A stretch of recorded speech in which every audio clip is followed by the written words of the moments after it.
Welcome to Not My Reality. I'm your host as always, Vince Radames. Thank you for joining us today. We're recording this video during a tremendous storm, so if you happen to hear it, it's not fake rain, it's not AI rain, it's friggin' raining. Anyway, today we're going to talk about the mysteries of the Great Lakes. And the Great Lakes are also called the Great Lakes of North America. They're a series of large interconnected freshwater lakes in the east central interior of North America. There are 5 of them. The 5 lakes are Superior, Michigan, Huron, Erie, and Ontario, and they are in general or near the Canadian-United States border. The lakes have been focus of some pretty wild theories lately, many of which have never really fully been explained. So strap yourselves in, and we're going to take a look at some of the strange going-ons and the weird discoveries in the Great Lakes.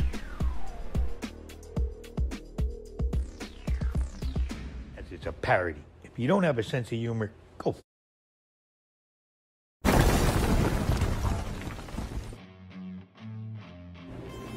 Welcome. Is this my reality? Is this your reality?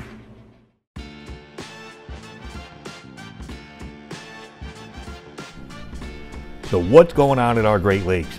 I'm sure you've all heard of the infamous Bermuda Triangle, but have you heard about the Lake Michigan Triangle, or simply the Michigan Triangle? This is an area of Lake Michigan where a number of disappearances, shipwrecks, and plane crashes have occurred under unexplained circumstances. Unidentified flying objects, UFOs, and unidentified submerged objects, USOs, have also allegedly been spotted in the area. The triangle stretches from Ludington to Mantowick down to Benton Harbor and back to Ludington. The first major unexplained event was the disappearance of the French sailing ship Le Griffon and her crew in the 17th century. Theorists have blamed the triangle on a negative energy vortex. Energy vortexes are the idea that certain locations emit sacred, powerful, and transformational energy. Although vortexes are typically considered to promote positivity and healing, it's claimed that vortexes with negative energy also exist. These locations are purportedly sources of danger and malevolence.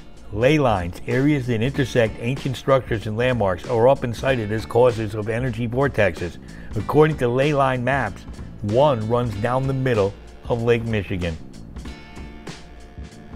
while others attribute the triangle's supposed vortex to a prehistoric structure under Lake Michigan discovered by archaeologists in 2007. This site is often referred to as the North American Stonehenge.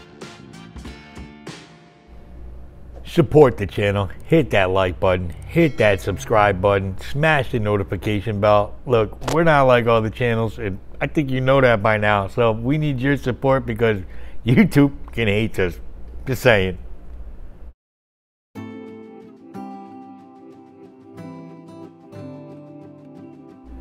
Sometimes scientists encounter mysterious, ancient underwater structures that, unfortunately, sooner or later become forgotten. Such is the case with the odd structure discovered beneath Lake Michigan in the United States. Dr. Mark Holley of the University of Michigan is a trained operational scientific diver who has, quote, years of experience in the survey of underwater prehistoric sites and has been principal investigator for several surveys of underwater sites in Scotland, Ireland, Greece, and the United States. One of Dr. Holley's most puzzling underwater discoveries occurred when he was searching for shipwrecks in Lake Michigan. And instead of finding wrecked ships, he stumbled upon something totally unexpected. About 40 feet beneath Lake Michigan's glowing waters, Dr. Holley discovered stones arranged in a long line, over 1 mile in length.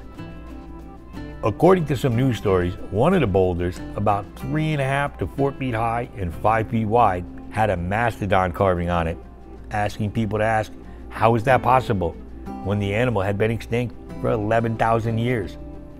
Lake Michigan's prehistoric site reminds some of a smaller version of Stonehenge. Rocks found under the bay, they range in size from a basketball all the way up to the size of a compact car. Dating on the stones traces back to around 9,000 years ago, and that's 4,000 years before Stonehenge was built, and around 2,000 years after the Ice Age ended. It was at a time when the lake bed was dry and before Grand Traverse Bay even existed. Who raised the puzzling underwater structure? And for what purpose? Is this man-made, or is it a natural formation? It is, however, not the only strange prehistoric submerged site in this region. As reported in 2014, while exploring Lake Huron, one of the 5 Great Lakes of North America, underwater archaeologists found traces of an ancient lost civilization twice as old as Stonehenge and the Great Pyramids of Egypt. Scientists were absolutely thrilled when U.S. radar suddenly detected an odd structure at the bottom of Lake Huron. This was the first piece of the puzzle that led to a 9,000-year-old discovery. Underwater archaeologists have seemingly found what was once a dry land corridor connecting northeast Michigan and southern Ontario. Scientists say the main feature, dubbed the Drop 45 Drive Lane, is the most complex hunting structure found beneath the Great Lakes to date. The 9,000-year-old limestone structure comprises 2 parallel lines of stones, leading to a cul-de-sac lined with natural cobble. If the findings are correct, it would make this hunting complex twice as old as Stonehenge.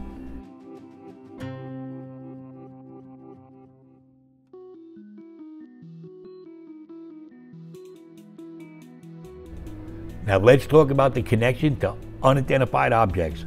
The first sighting in this area was in 1913. But let's go to a more modern one. On March 8, 1994, hundreds of people called 911 to report eerie lights above Lake Michigan, but their true origin remains a mystery, unknown to this day. Residents living along the shore of Lake Michigan witnessed one of the most widespread UFO sightings in American history. Bright, multicolored orbs appeared over the water and could be seen as far south as the Indiana state line. They danced erratically across the night sky, witnesses said. Local police were overwhelmed with people calling to report the flying objects. In total, dispatchers received over 300 calls from concerned citizens. And get this part, the National Weather Service later confirmed the presence of large objects in the sky over the lake. Objects, they said, were certainly not planes. Then they were gone. They vanished without a trace.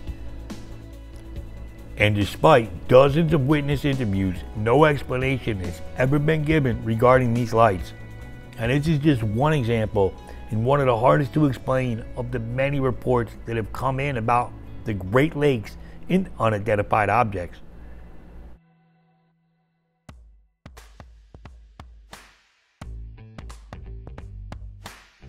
Let me ask you, did we just learn once again that our timeline, the way we've been told history happened, may not quite be the way that history happened?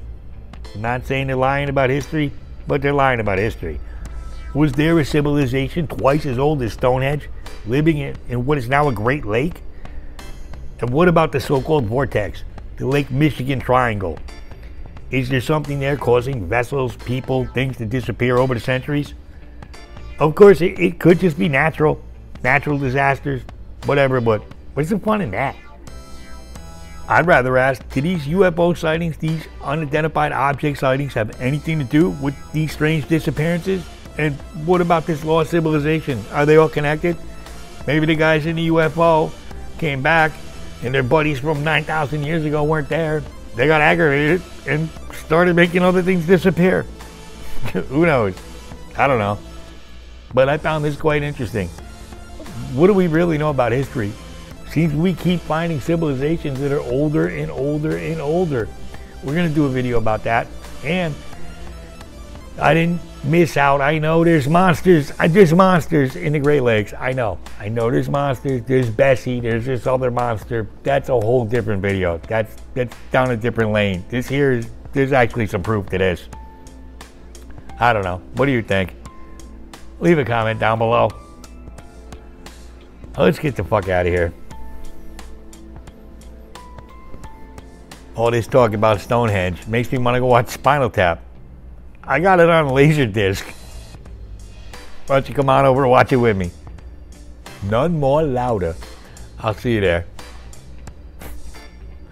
I know.